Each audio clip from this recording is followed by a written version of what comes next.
It's 10-3 time in Tennessee. What's up, y'all? How are you? I think I got my cue to get going about a second late. My bad. Off to a rocky start here on this Wednesday, hump day.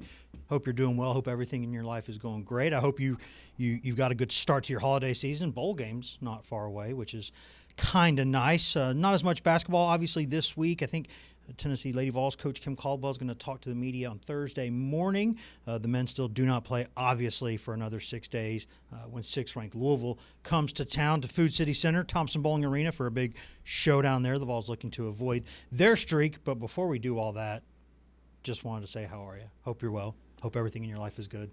Got Tom Barclay back there, the Lord of the Streams, and Ms. Emily Cochran is in the house today. Emily, how are you doing? I'm good. How are you? I'm doing all right. It's the way my head works, I'm still a little bit angry that I didn't see the cue to start until like a second or 2 seconds late. You got to wipe it off. It's okay. No, you go away. As future Hall of Fame football coach Butch Jones once said, snap and clear, right? You gotta move on. We got a lot to talk about on the show today. That's why we got to move on. That's right. We got it. Well, and we're going to talk a lot obviously about Temple football. Your Owls ended the season. I don't know if we have to. I think we could maybe talk about some other fun things happening in the city of Philadelphia. Thought they were going to go bowling, and then they lost their final 3 or 4 games. There are some close, tough losses for the Owls. Unfortunately, I don't really pay attention to them throughout the season. You know, my pro teams are the main priority over there. Unfortunately, You don't fight for the cherry and white. I do, but it gets to a point where it's sometimes unwatchable. Did you know that I knew that you're supposed to fight for the cherry and white? Did you know that I knew that? Temple tough. Temple tough. T-U-F-F. I love my alma mater, but the sports aspect of my alma mater is. Yeah. Very unfortunate. That's why I lean on pro sports. Kyle Schwarber, big news yesterday. Yes, I knew he wasn't going to go back home to the Cubs. Me too. I knew he wasn't going to go back to the Cubs. People were worried for sure. Like the Ricketts family don't like to spend money like they're it's one of the wealthiest organizations in sports, but they don't like to act like it. The Cubs don't. So I knew they weren't like it. They let him go in the first place, which is a bad idea, and now you can tell clearly he's developed an attachment to the Phillies and that organization in the city, and it's like, ugh. He was homegrown. It's hard not to. He was homegrown, and still a Cub for life, in my opinion, because he didn't choose to leave. He was told, basically, to leave. Well, now he's got a new home, and we're happy to have him. He was non-tendered by the Chicago Cubs. How about that? Just unreal. But nonetheless, we move on, onward and upward.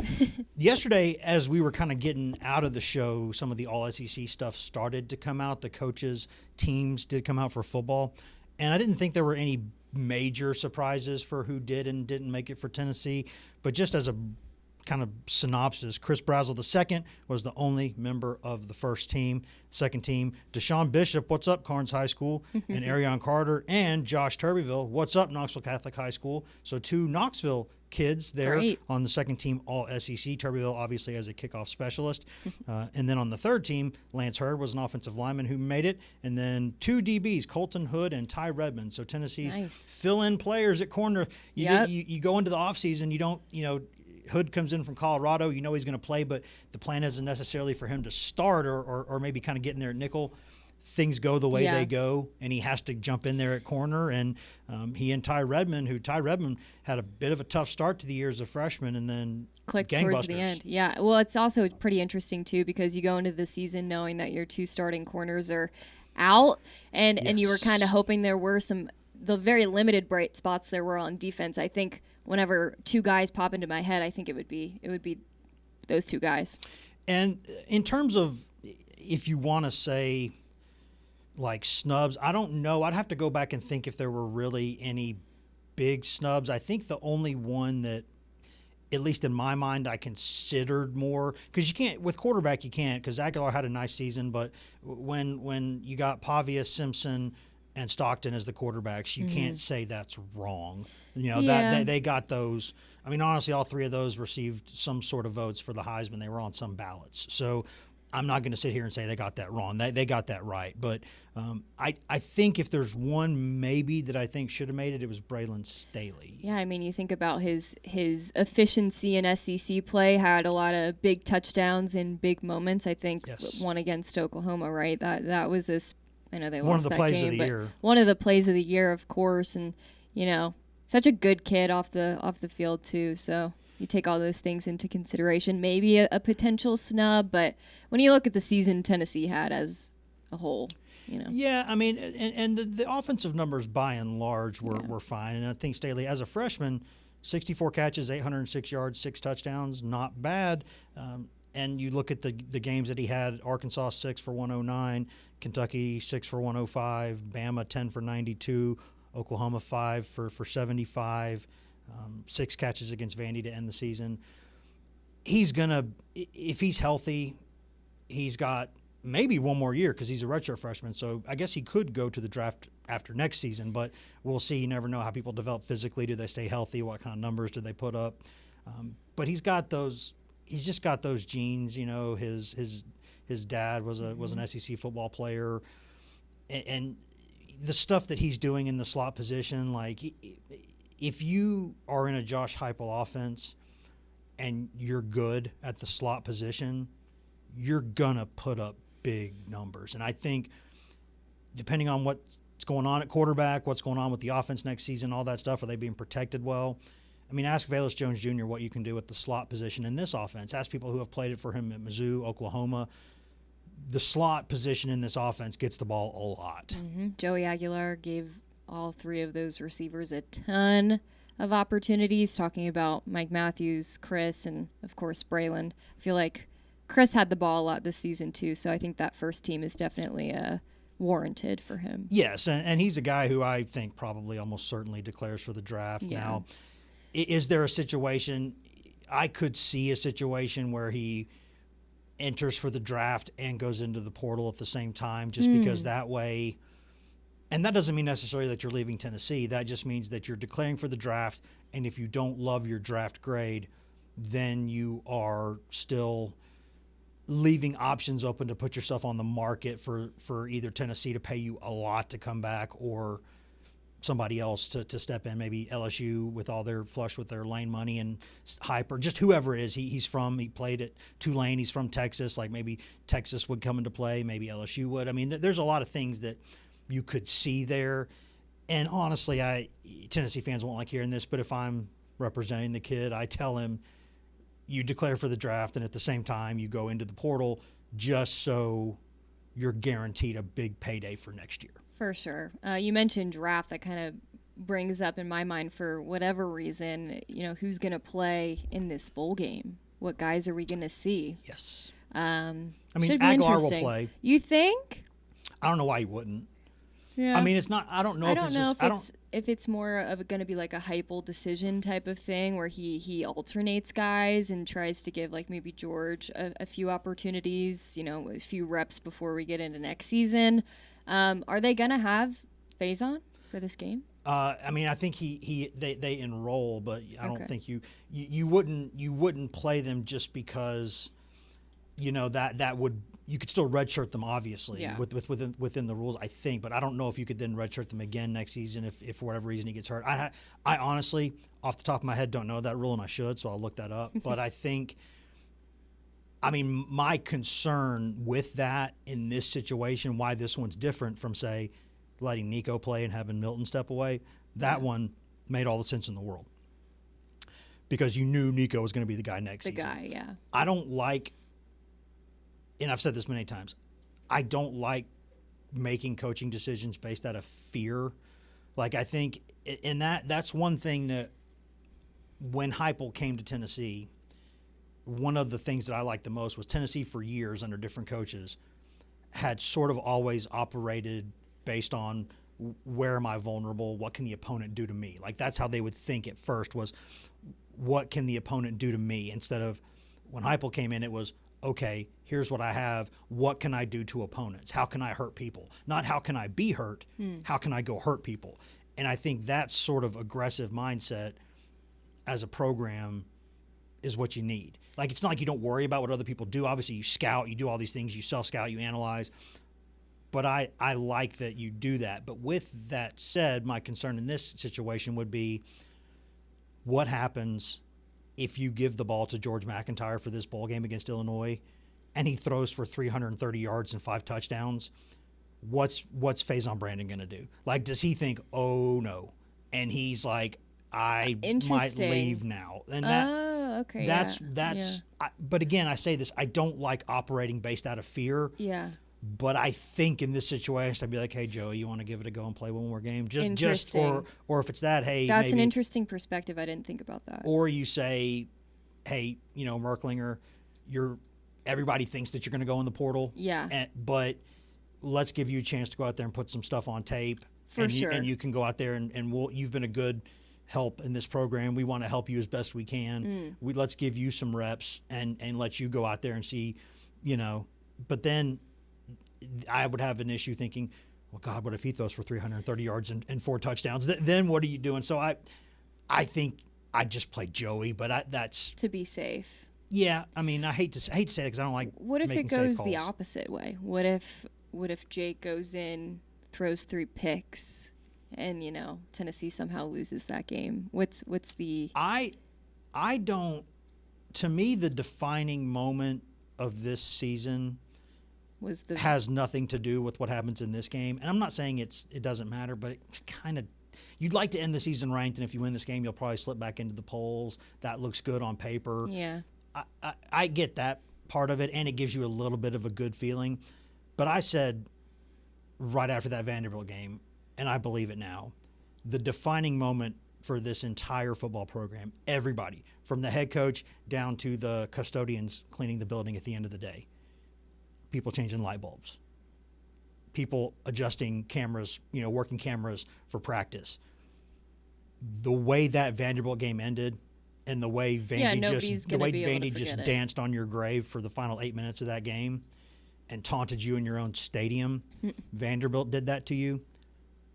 I think if I'm Tennessee, if I'm Heupel, if I'm anybody in that program, I just play that on a loop.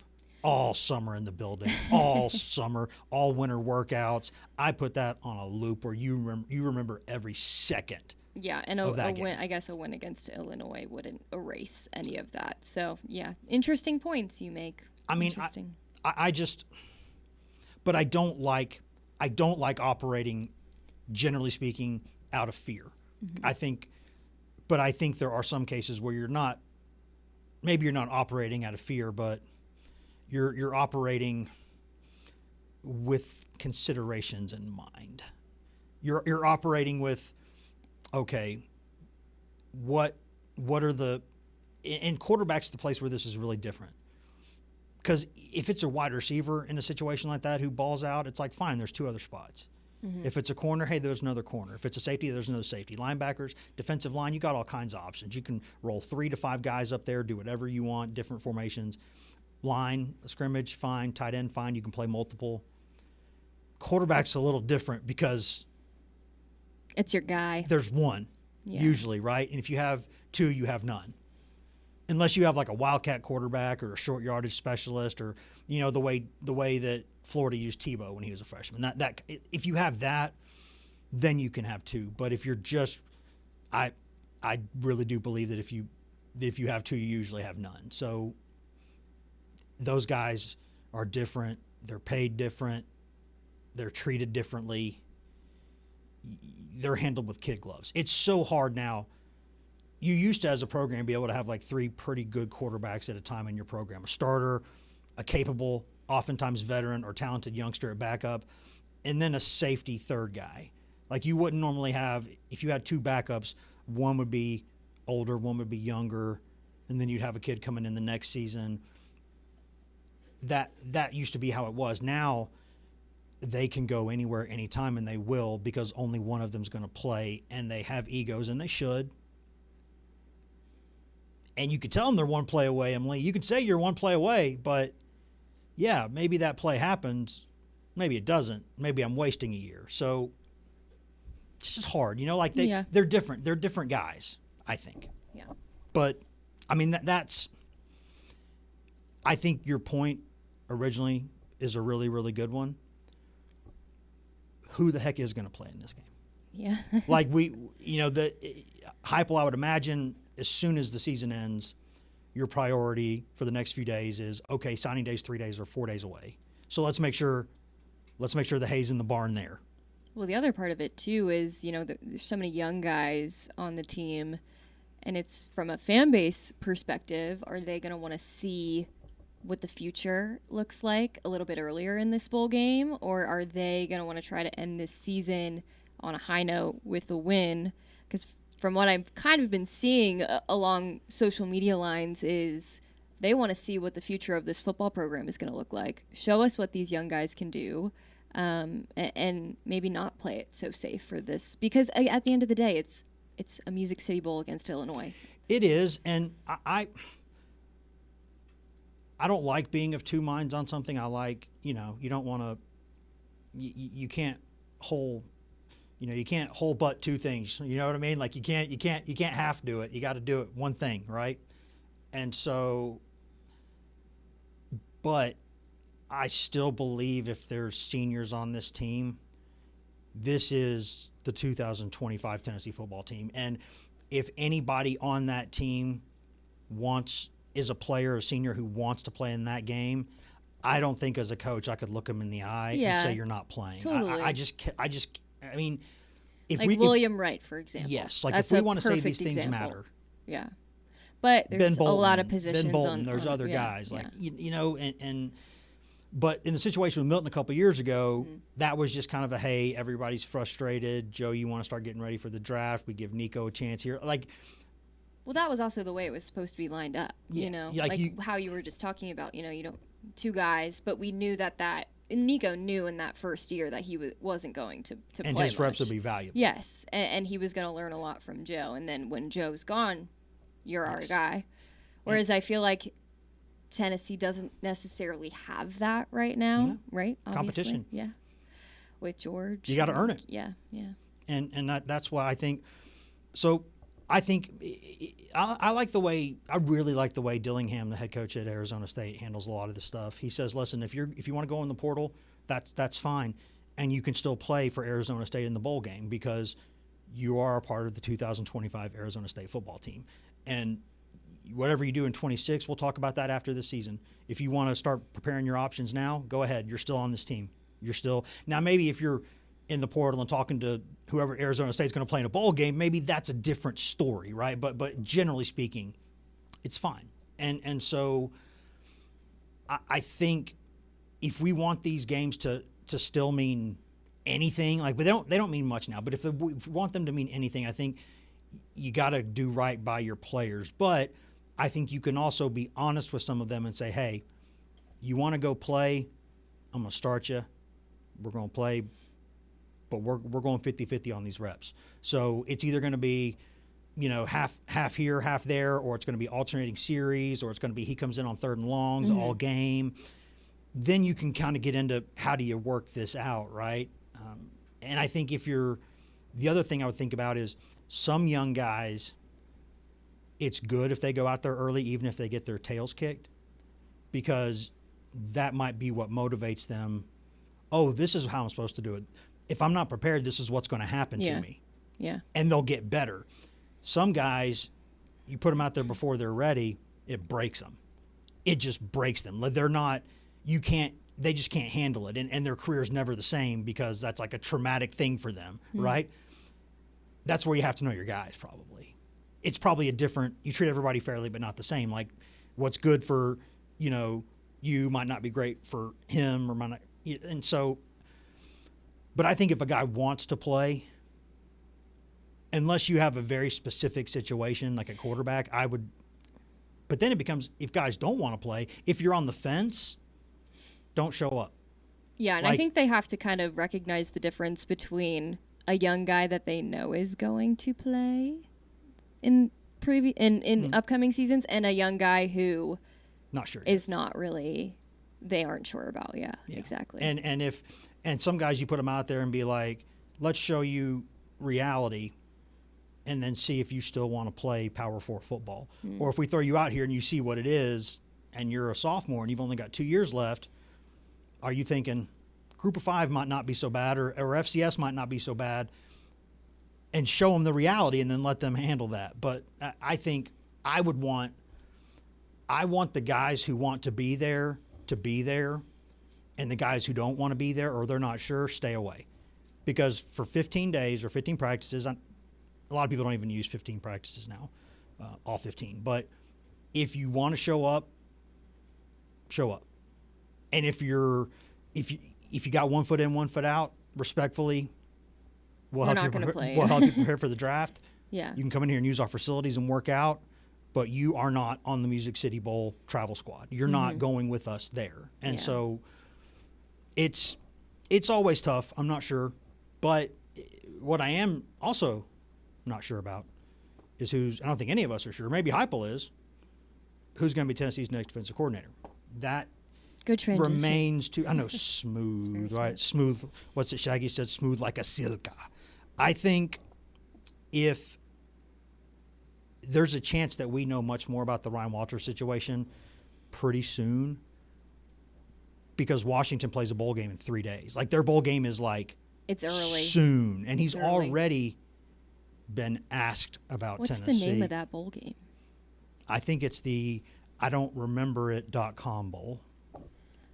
I mean, it has to be something. No, I'm looking it up now on the fly. Don't worry. And it's the internet will save us. Isn't it some kind of? Is it an energy drink bowl? I don't remember why I saw that somewhere. What's it? Oh, it's the. Is it the L.A. Bowl hosted by Gronk? Wait, hold on. I think that's the name of it. I don't think that can't be the name. Hold on. I think that might be the name. State versus.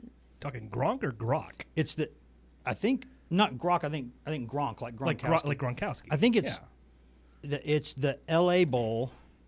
The Bucked Up L.A. Bowl is what it's called, and I think Bucked Up. That's a name. Is Bucked Up not an energy? It's a protein. That's what we say. But we have Tom and I have a chant every day before the show. We put the hands in the middle, and we say, "Let's go get rucked up." Every day. Yeah, look, that's a big part of our. Editor's note that actually does not happen. Yeah. Of our pre-show ritual. Okay, now, Tom's caught me in a lie. That wasn't a lie. Just it's just imaginary. Bucked Up LA Bowl 2025. There you go. But somehow Gronk's involved. Interesting. I don't know if I don't know maybe how. a brand ambassador. Hosted by Gronk. Maybe something he's a like that. Bucked Up brand ambassador. There he is. So we'll know in 3 days. And speaking of Tom, who has let the cat out of the bag that we don't actually put our hands in the middle of the circle and say, get rucked up before every show. Never happened. Never happened. Apparently, in my mind, I'm unfamiliar with what you guys are talking about. My truth. I am too. my truth is that that's part of our ritual. But here was seriously Ryan Walters, Washington's defensive coordinator, Purdue's former head coach, Mizzou, Illinois, knows Heupel. I thought he had some interesting answers here. Do we have it ready, Tom? We most certainly do. Take a look. Here it is. Just to get right to it, I guess. So report that you're a name to watch in the defensive coordinator search at Tennessee. Is that true? I mean, that's a pretty easy, connect the dots deal. Obviously, I've coached with a lot of those guys in the past. Know and respect them, fully. But rumors are just rumors. I've had zero communication with anybody over there regarding any kind of job. I know there's an opening there. So like I said, if I was a media member, I'd connect the same dots as well. That makes sense. But, right now, those are just rumors. Is it your expectation you'll be here in 2026? I hope so. I really enjoy this place. Right now I am the defense coordinator at University of Washington. We're playing against Boise State on Saturday. I enjoy Seattle. My family lives here. Love it here. So I don't. That's where we're at right now. That's the answers that Ryan Walters gave, and I've talked in all seriousness. We have this is something we actually have talked about, where we have a segment at times called "What It Mean Though," where we play what somebody says, or what somebody says, or the alternate script of that is I ask some of the younger people in our building, some of the others who are younger than me, if some of the words that I use are still words that people use, or if I officially so that's the other component of it. But what it mean though, part of it is taking a press conference and saying, okay, what's that actually mean? What it mean though? Hashtag what it mean. Hashtag what it mean though. That means he is interested in the defensive coordinator's opening at Tennessee. That's exactly what that means. It's interesting because he said that he had, no communication with anybody yet, but then also said that he's not surprised that media members are speculating. And that he knows like there's this. an opening there. Yeah. I know there's an opening there. He's saying all the right things. I know that people could easily connect the dots on just how close I am with Josh Heupel after working with him at 2 places and working with other members of Tennessee staff, and also being close with the Odom family, who Heupel's close. He's like, you can connect all these dots. Yeah. But I'm happy in Washington, and I would be happy to be here next season. Yeah, It's always telling when the words yes or no never come out in the conversation. Correct. And the easiest thing, of course, is to say, and coaches have been doing this for years, this is how you lie without lying, or you obfuscate without lying I necessarily. hope to be here next year. Well, what you say is, I've not talked to Tennessee. That doesn't mean your representatives haven't. That doesn't mean that you've not talked to either your agent or Heupel's agent, or maybe they even have the same agent. Maybe it's possible, because Walters was a head coach at Purdue, so he's probably got a pretty good agent. Now, it didn't go well for him as a head coach at Purdue, but that's a tough job, and if years ago, like John Chavis had gone on to be a head coach and it didn't go well, it would not change the fact that for years and years he was one of the best defensive coordinators in college football. Like sometimes, and I'm not saying I think Chief could have been a good head coach, but he just didn't want to do all the other stuff that comes with it, right? And so having 2 bad years as Purdue's head coach, especially really when you're bad young, years. Really bad. he was 5-19, I think, as well. So let's not put a pretty picture on it. It was a bad situation. Now he's taken the job at Purdue because Purdue, It's Purdue. Yeah, it's is what it is. And he took the job when he was about 35, 36 years old. So he's only 39 now. But regardless of that, he built really good defenses at Mizzou. And when he left Illinois to become the Purdue head coach, he was Illinois' defensive coordinator and had maybe the best defense in the country when you look at yards, points. Now, I've said forever, it's not just about yards and points per game in this era, because it's about efficiency. Because offenses might go, like Army's defensive stats are probably always going to look pretty good, because Army has the ball for like 140% of the game. Yeah. So they're always going to, there's fewer possessions, fewer plays. Where if you're Tennessee or somebody like that, you're, or some of Lane's teams, or some of, Hugh Freeze's teams at times, Gus Malzahn's teams, you're going fast, so there's more plays. So I look at what are your efficiency numbers, what's the stop rate, you hear stop rate, red zone efficiency. But that defense he had at Purdue, or at Illinois, I should say, was one of the best in the country. And he's 39 years old. He's been a head coach. You can tell he's already got the head coach thing down of saying a lot of words that don't mean much. Yeah, he's got that going. So he's already got that going for him. So that's a good fit for Tennessee football. Yeah. But it's, I think if you're Tennessee and if you can get this guy, do it. Do it. Went from 55th nationally in scoring defense to 22nd at Washington. In 1 year? One year. I think nobody scored more than 24 against them this season, and I think that was Oregon maybe who did that, 24-27. It wasn't a lot. Yeah, but that was a pretty big jump for them defensively. And he's young, a sense of familiarity because he's worked with Heupel at Mizzou. Mm-hmm. Another little fun, what's it called? Gibbet? Fun fact. Fun fact. Fun tidbit? tidbit. Tidbit. That's what they say tidbit. around here. But we get rucked up here, so you can say whatever you want. We do not. Stop. We get bucked up. The LA Bowl Hosted by Gronk. Hosted in LA. At Colorado when he was a safety. Mr. Linebackers coach at Tennessee was his coach. Say his name. We all love him. Oh, William Inge? Everybody. I mean, you talk to William He's Inge. such a cool guy. You never walk out of a conversation with William Inge feeling better or feeling worse than you did when you came into it. He's the guy who, like I talk about here, like how Elijah's just our vibes guy. because he is. everywhere he goes, like your day is never made worse by his Never. appearance. Never. Your day, when you see him, you just immediately get happy, and everybody around you can. If you followed him with the camera crew, you would see that everybody gets happy when he's around. And so Inge is just one of those guys who somehow it's just not something you associate with many football coaches. No, yeah. Honestly.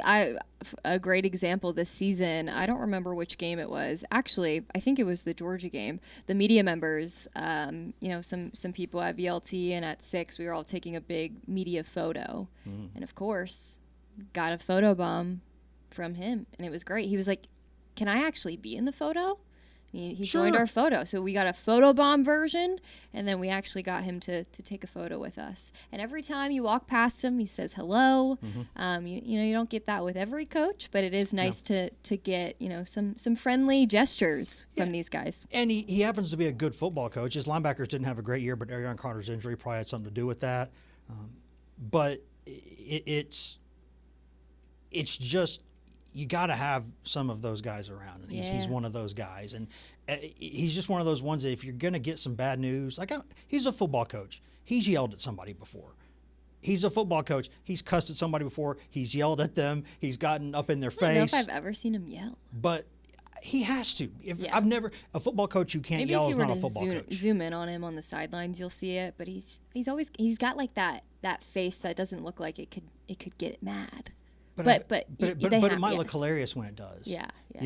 It might be like, hey, if you guys keep playing well, I'm gonna be like this. But you know how bad my bad side is, and you don't want to see it. You want me to be happy. So but that brings me to what I think is an interesting point, which is we're not assuming anything. But let's just say, for the sake of this discussion, let's say Tennessee was able to pony up and get the thing together and get the deal done, get it across the line with Ryan Walters, and he comes to Tennessee. The question then becomes, okay, what next? Who's he keeping? Does he, because of his familiarity with Heupel, because of his familiarity with Inge and some of the other people in the program, does that mean that he's more likely to just almost keep the bulk of the defensive staff in place?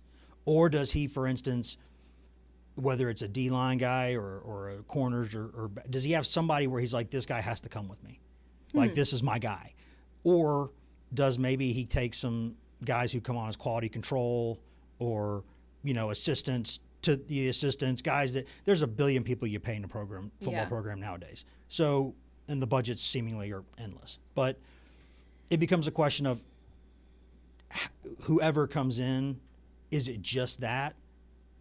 And does it need to be just that? Or does this person need to come in and make some changes? It's a fair discussion because I've said before, if you're Danny White, you hire Josh Heupel and you let Josh Heupel run the football program the way he sees fit. And if he does his job, great. If not, you get somebody else. But you let somebody do what you hired them to do. And I think the same thing for Heupel with his defensive coordinators and his assistants. I hire you to do your job and run your department the way that it should be run, the way you want it to run. Whether this sinks or falls, I'm letting you do a job. So does that mean that he says, okay, I'm cool with everybody here, or no, I need one or two guys to come with me? Mm-hmm. And is that a sticking point? Like, these things always come up. Well, we could actually probably go back to his days at Purdue and see what he did when he first got that head coaching position, because that's probably an instance where he had to make some of those decisions. But yeah, it's always interesting because as a DC or an OC, you also have to make specific decisions, and it would be interesting to see if he, I guess, would become William Inge's boss, right? Like, kind of, if that were the, how does that work? It'd be like Lane being his dad's boss. Yeah, and then when, because he played for him at Colorado, so that would be super interesting to see those dynamics. But I guess you could kind of go back and see if there were any patterns to the way he did things at Purdue as a head coach. That's weird because you think about that, and you think about things like like telling your own dad he has to do something or something, or you're a mom or like. That's where the age thing is super interesting too. It's because like if my dad and I were sitting there in the yard or whatever, my whole life is like, hey, go pick up that stick. Hey, go do that. And I just it's still to this day, if he says go do something, I just go do it. It's my dad. But there's times where I want to be like, hey, can you get that or whatever while we're doing something? I'm mowing. Can you go get that stick? And like, I don't say it. Yeah. I mean, occasionally I might, but then what do you do if like someone who used to be your boss, you're now the boss of? How do those dynamics work? That's kind of weird. Yeah, and I guess we can't jump to it just yet because this is just obviously us speculating. But definitely interesting to think about. We can speculate if we call it speculation. We just got to be upfront about what it is. Yeah. I mean, it's definitely an option. It's probably the most talked about option right now from what we're kind of looking at. And his reaction, his answers, kind of felt like they were like he knew that he was going to get asked those questions, right? Yeah, and he went a little further than you normally go with those kinds of things, and so that, I mean, hey, that could be just an issue of he knows, maybe he just knows I'm going to get paid more because of this. Yeah. Whether because I'm making what I'm making now, and I'm making it in Seattle where cost of living factor in with with state and local taxes and everything. Like Seattle's not a cheap place to live. It's not. I'm sure with his salary he can do just fine, or whatever Purdue gave him as a buyout, probably just fine.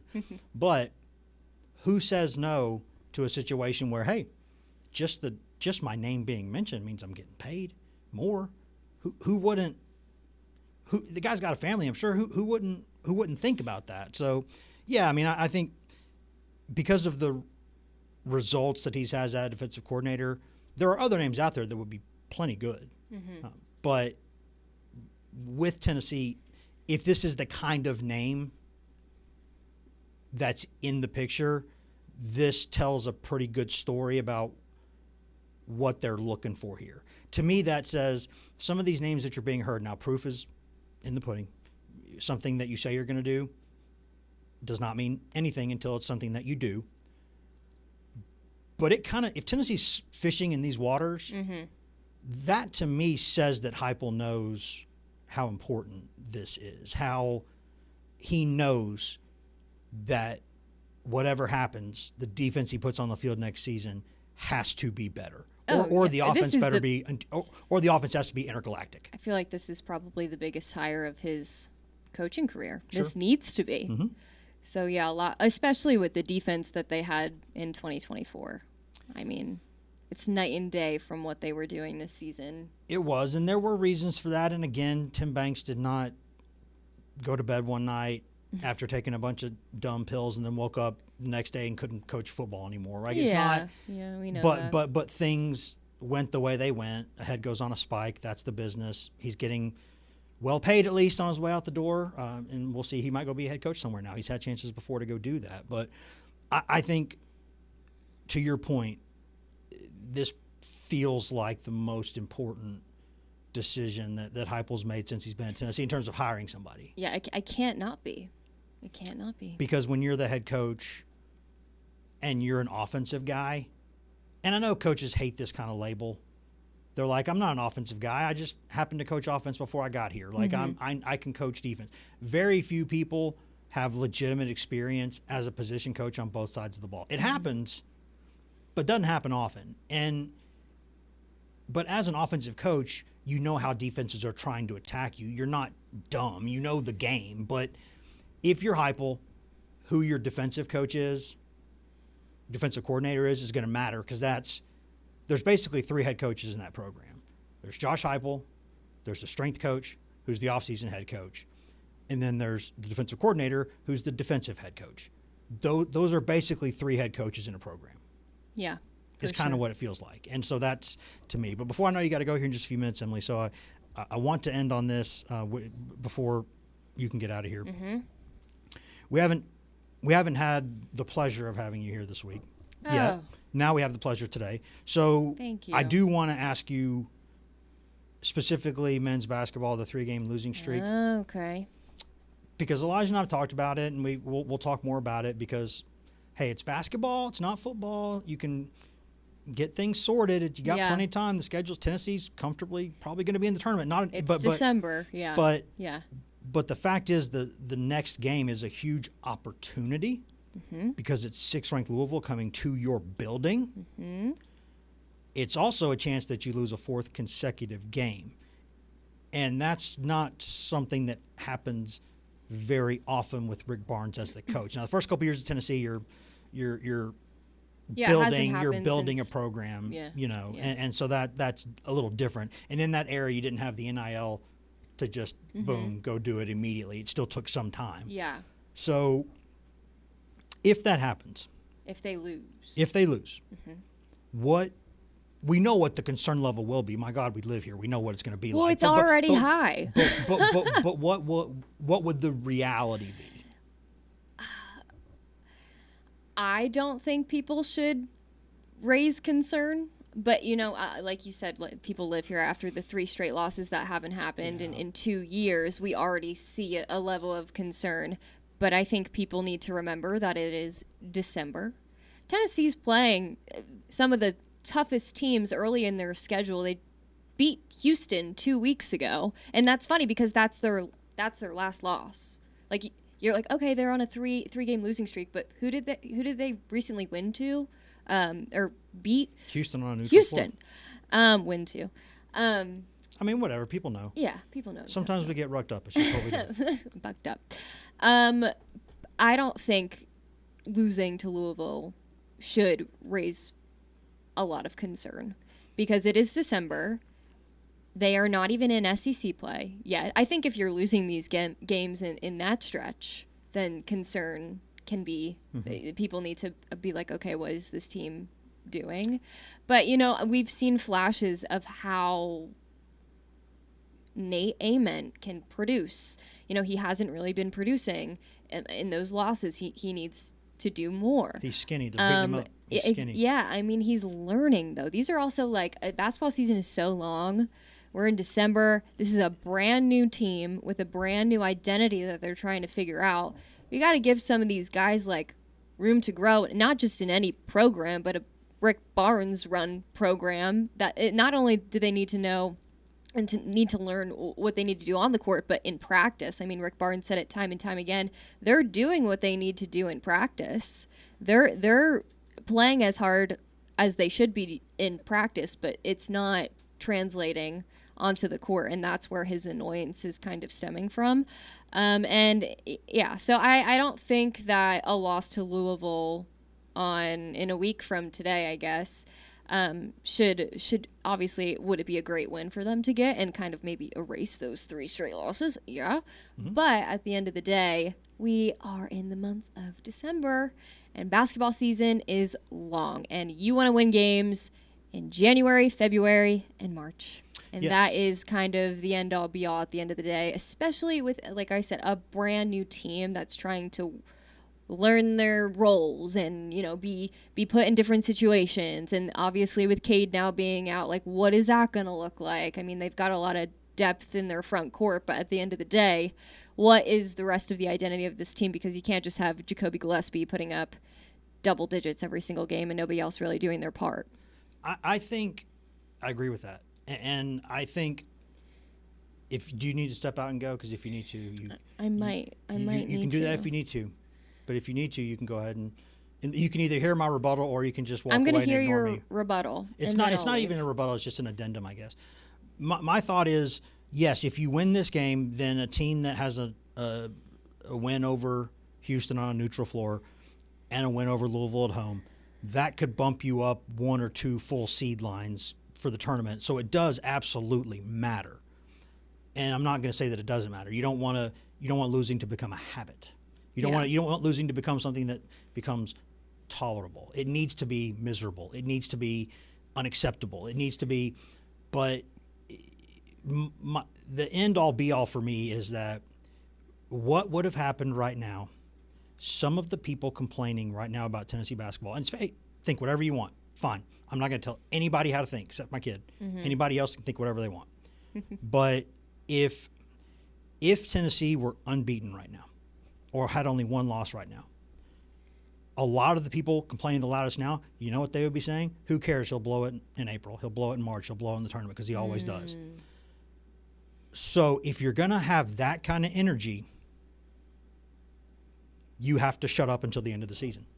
If that's your mindset, if you're going to sit there and if by one side you're going to say, who cares what if they're winning all these games now because he's going to blow it in the postseason like he always does. If that's your mindset, then you shut up until the postseason gets here because you would be negative right now either way. So and they're always the same people. Yes. Find a way to and wreak havoc and get scared about things, and And it's fine if you say hey, there's I don't think Tennessee's ever going to get to a Final Four with Rick Barnes, or I don't think they're ever going to get a national championship.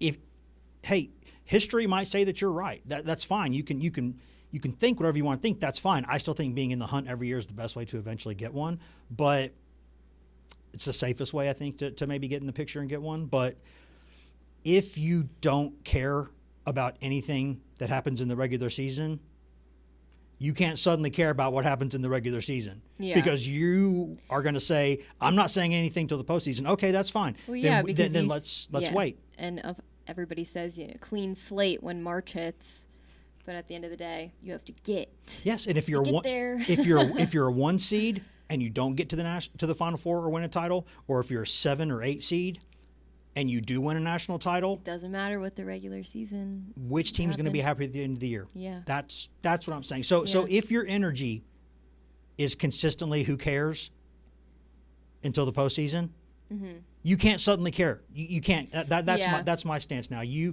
can if you want, but nobody's going to respect you. Yeah, I love it. That's what I'm saying. Get on out of here. I know you got to go. Mic drop. All right. I know you got to go. Thanks for having me. We are so happy that you were here today. Don't forget to get rucked up. Don't. Oh Yes. my gosh. Don't. Hosted by Gronk.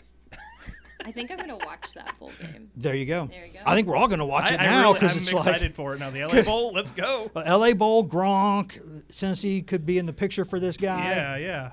For sure. That'd be fine with me. Hey, we got some news while we were having a discussion. Ooh, there. what do we have? What's news? SEC dropped its Freshman of the Year. Any guess?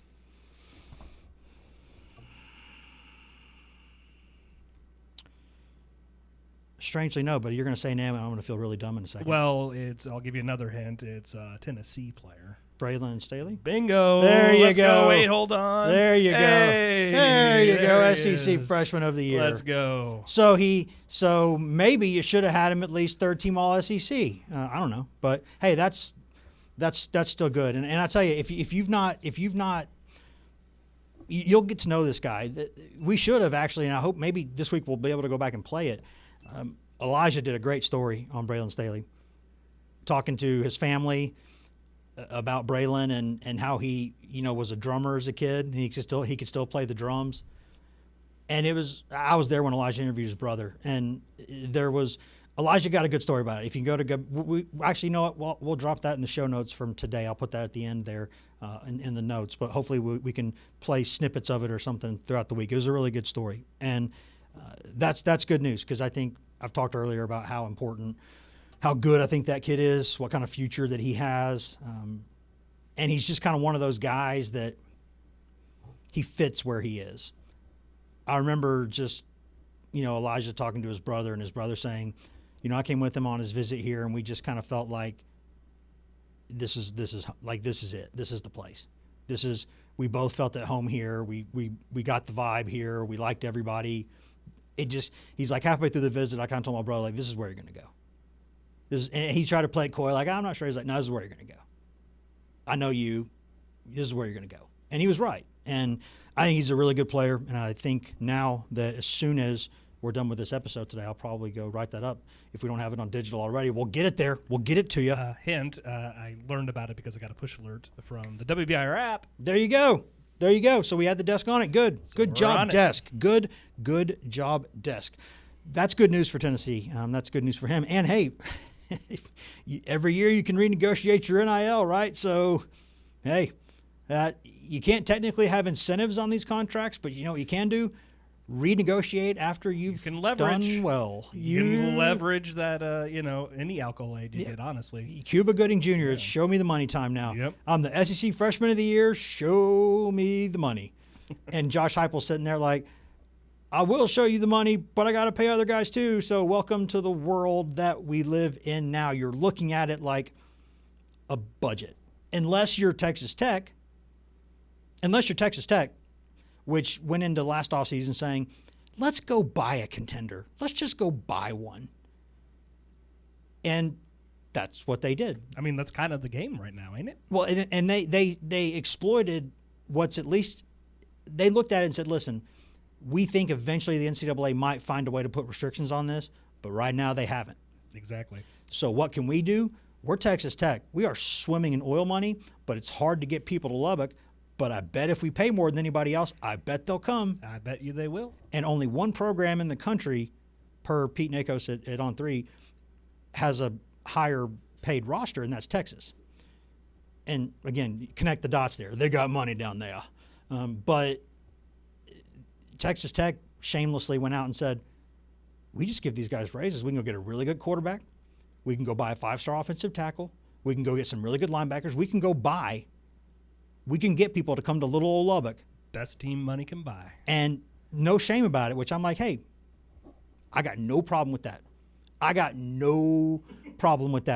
Because if you're playing within the rules, like, sure, if Texas Tech were to play a team for the title, that one team was mostly built from within and yada, yada, and developed, and sure, it'd be a nicer story if a team like that beat a team that was the best team money could buy. That would be a cool thing. But if you look at like the 6 or 7 or 8 highest paid rosters in college football this season, I think, if I'm not mistaken, I think it's 5 of the 7 are in the playoff, or 6 of the 7 are in the playoff. And the one that's not was Texas, and it was close. It was really close. So that to me tells you, hey, if you're not going to pay, you're probably not going to win. You could maybe cycle up and have this great team of all these guys who play well together and all this yada yada.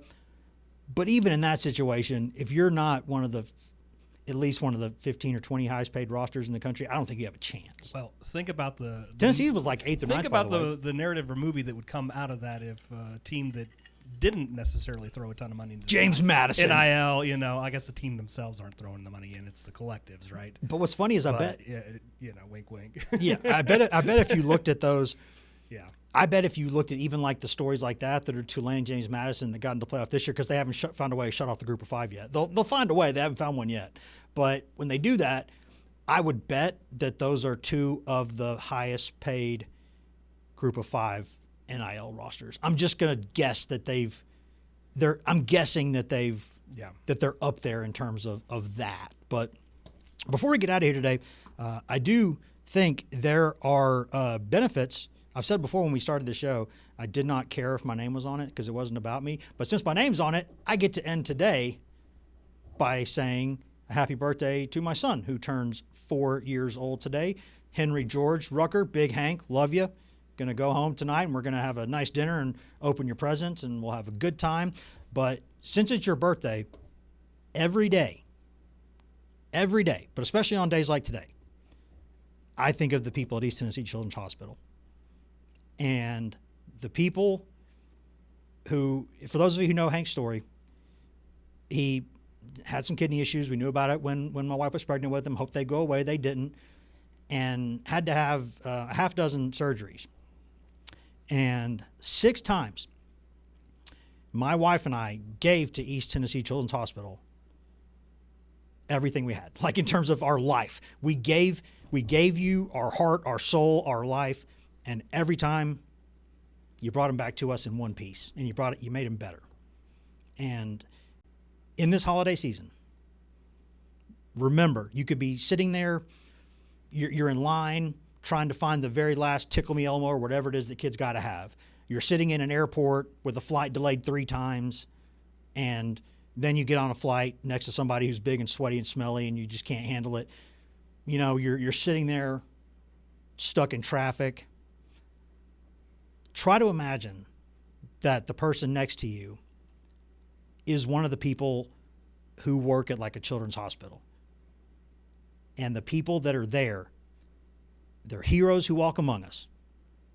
And they try to, they don't play it up. I'm sure in their own lives, they've got their own issues like we all do. But we had a lot of experience with those people. And every single one of them, from the people who were the doctors, Dr. Smith, love you forever, flew back from California just because my son had a reaction to one of the surgeries that wasn't great. So he ended his vacation early and flew across the country to come back and check on him, to the people who are on the custodial staff. They put capes on when they walk in there. And they treat everybody in there like the most precious thing in their world is there. And I don't ever like to tell people where to spend money, where to do anything. I'm very, as a journalist, I'm just sort of always opposed to that.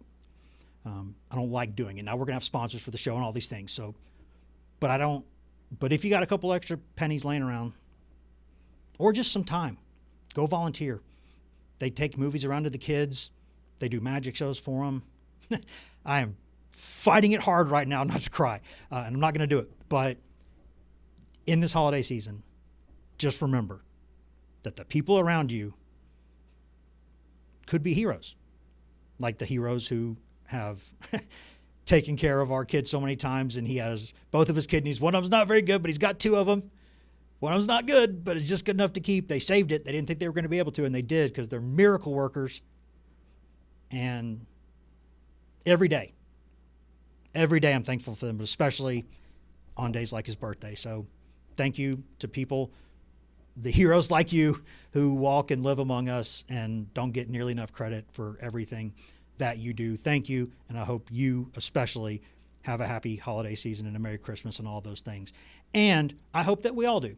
And we will be back tomorrow in 23 hours. I will have collected myself by then. But to all you people out there, a lot of people feel the way I do, and they don't have a show to sit here and say this. I do, and I just did. So thank you, thank you, thank you. And we'll see all of you in about 23 hours.